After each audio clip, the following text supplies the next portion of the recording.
طویل ڈیوٹیوں اور کام کا بوجھ کارکردگی متاثر کرتے ہیں، یہ ماننا تھا لاہور پولیس حکام کا۔ اس لیے اب ایک تھانے میں ہوں گے 3 ایس ایچ اوز، لیکن اپنی اپنی شفٹ میں 2 ایڈیشنل ایس ایچ اوز محتمم تھانے کی مصروفیات کے دوران انتظامی امور کے ساتھ سائلین کی داد رسی کے ذمہ دار ہوں گے۔ شفٹ سسٹم پر سائلین تو مطمئن ہیں ہی، لیکن پولیس عملے نے بھی سکھ کا سانس لیا ہے۔ اب وہ نہیں ہے کہ ایک بندہ سارے کام کر رہا ہے، ناکہ بھی وہی کر رہا ہے، پٹرولنگ بھی وہی کر رہا ہے اور آفس میں کام بھی وہی کر رہا ہے۔ اب سب کچھ جو ہے نا وہ ڈیوائیڈیشن کر دی گئی ہے۔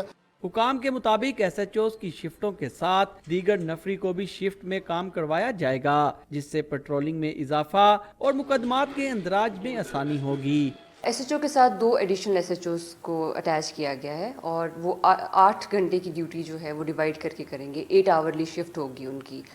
ایس ایچ او کا مین رول جو ایڈمنسٹریشن کے اوپر کنٹرول ہے وہ ایس ایچ او کا ہی ہوگا، اور ایڈیشنل ایس ایچ او اس کی ڈیوٹیز کو سیکنڈ کریں گے۔ پائلٹ پروجیکٹ میں ڈیفنس اور کانا پولیس اسٹیشن میں نظام لاگو کر دیا گیا ہے، جس کے بعد تمام تھانوں میں شفٹوں کا اطلاق ہوگا۔ کیمرامین تجمل حسین کے ساتھ وسیم ریاض، ڈون نیوز، لاہور۔